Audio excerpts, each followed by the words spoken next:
I grew up in a wealthy family, with both my parents being successful entrepreneurs. However, a tragedy struck, and I lost everything. My mother passed away in an accident, but less than 2 months later, my father married a woman named Lisa. At first, Lisa appeared to be a gentle and caring woman, always trying to win my father's favor. But whenever it was just the two of us, her gaze was always filled with resentment when she looked at me. One day, as I was walking down the hallway, I accidentally overheard her talking to someone on the phone.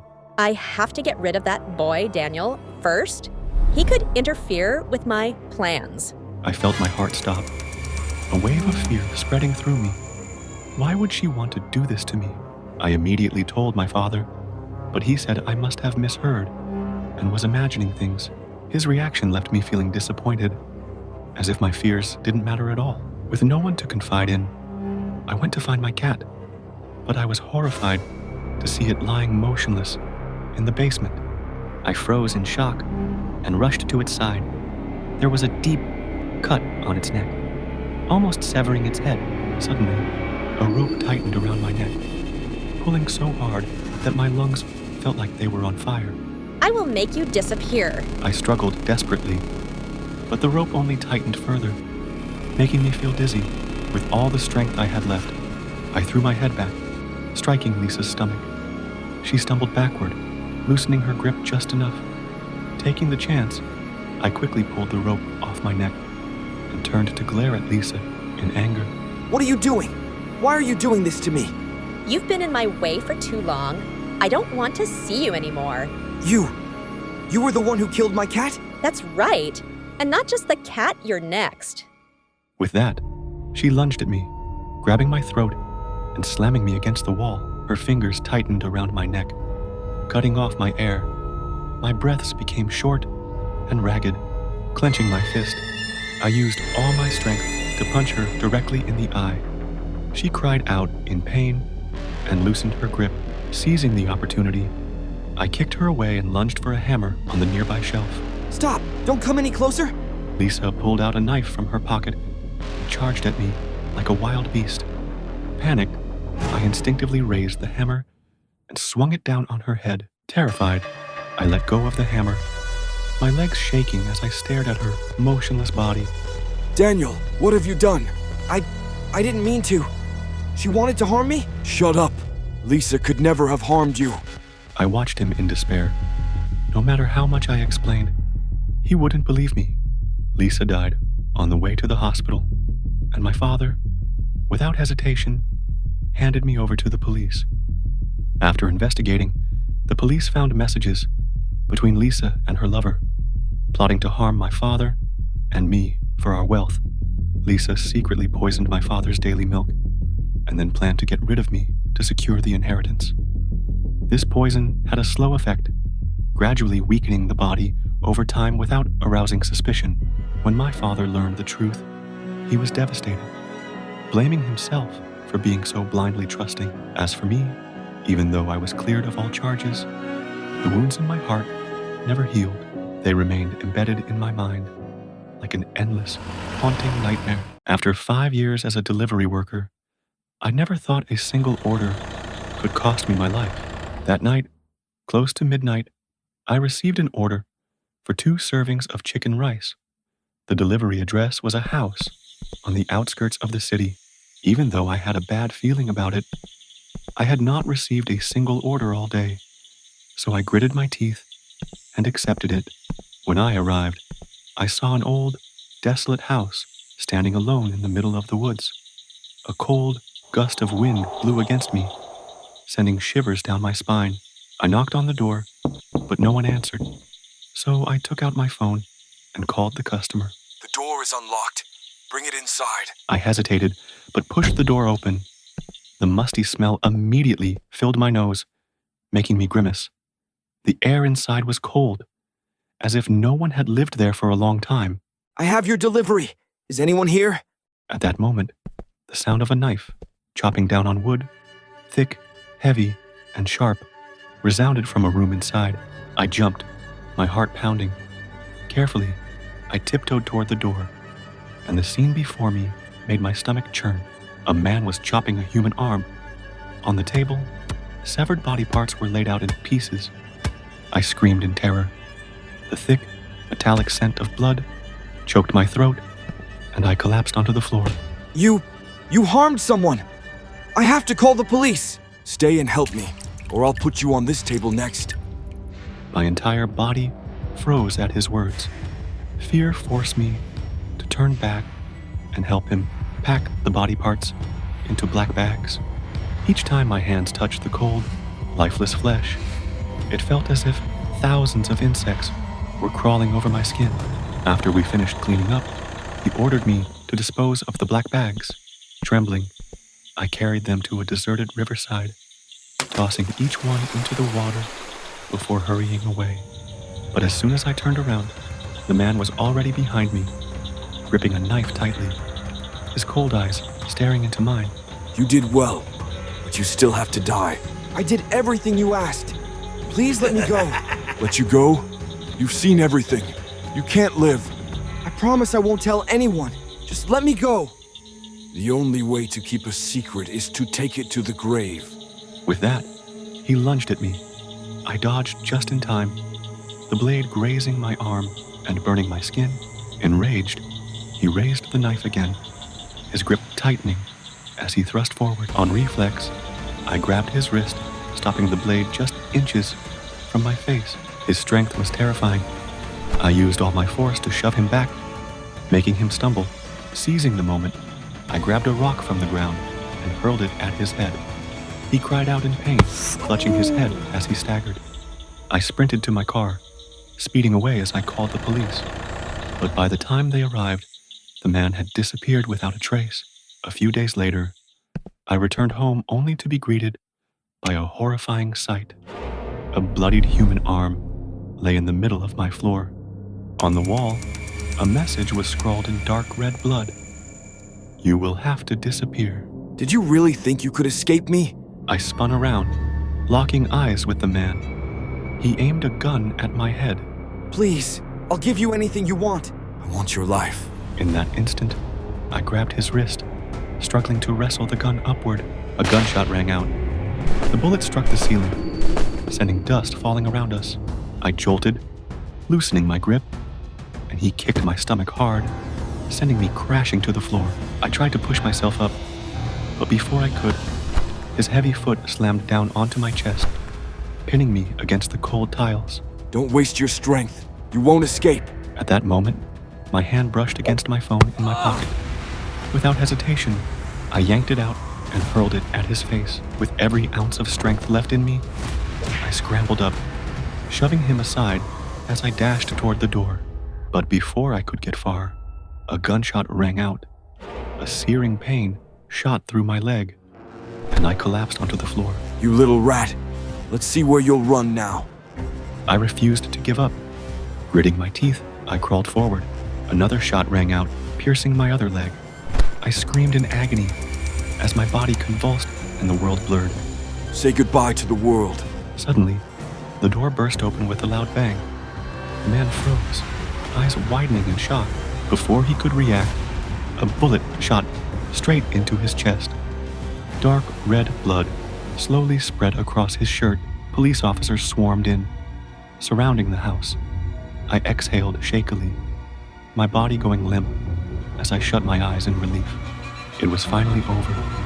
I was rushed to the hospital, my legs soaked in blood.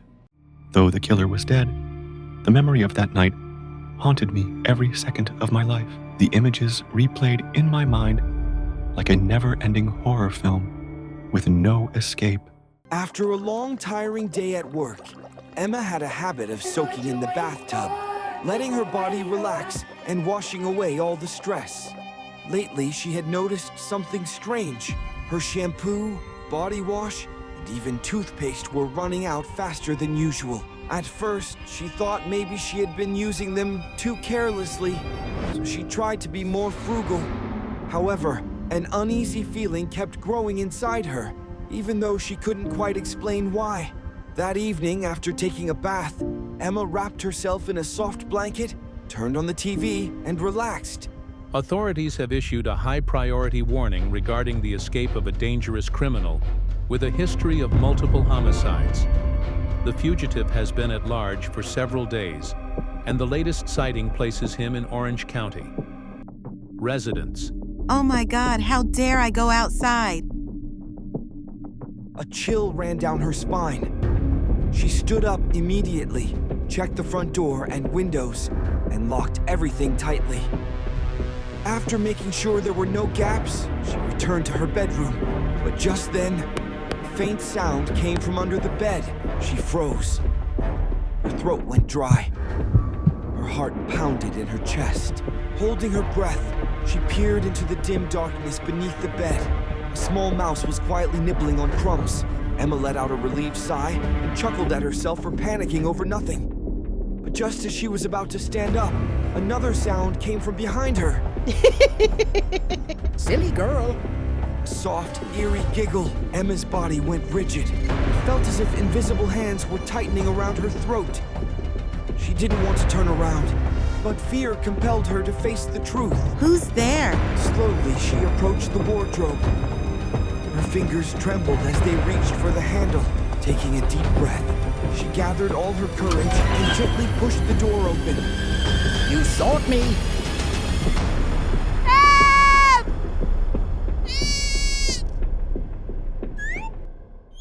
People said that if you worked the night shift at a deserted convenience store, you would occasionally see things you shouldn't see.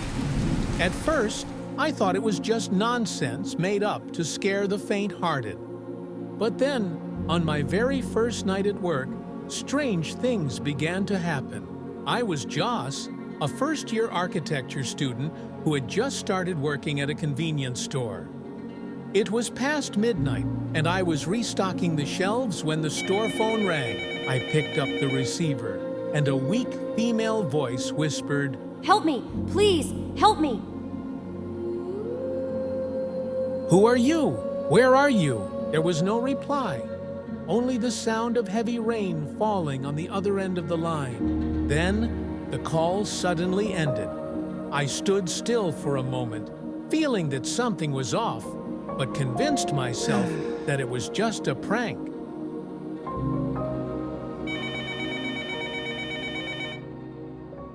Open the door.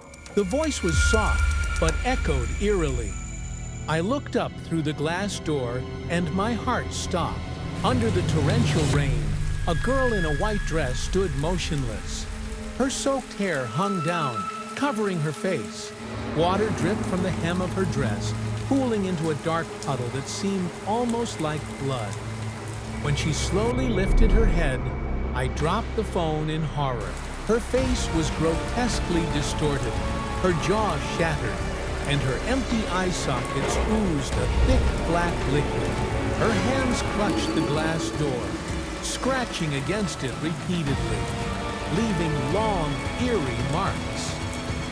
I screamed and bolted away, my breath ragged, as if even a second of hesitation would let that terrifying thing catch me. The next morning, I went to see my boss and told him about the girl from the night before.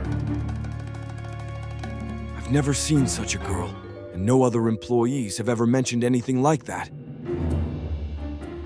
Sir, please let me quit. She was too scary.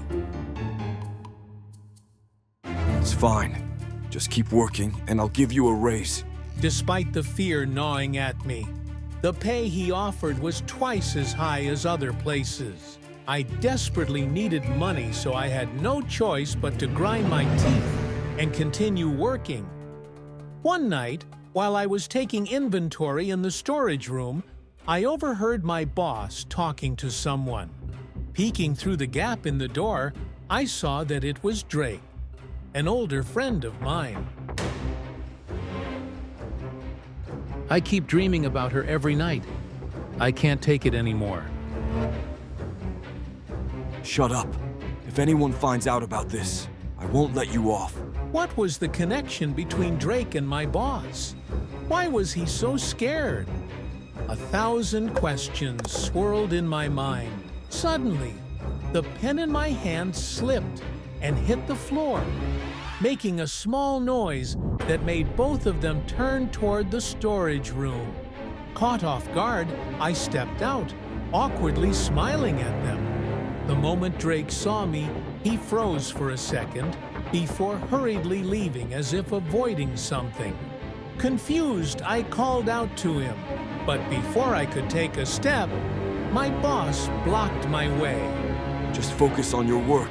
Left with no choice, I reluctantly returned to my tasks, but my mind kept replaying that conversation. The next day, I went to school and found Drake, telling him about the ghostly girl I had seen. His face turned pale with fear, but no matter how much I pressed him, he refused to speak.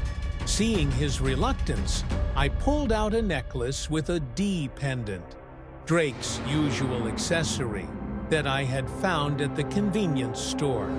Finally, under my insistence, he revealed the horrifying truth.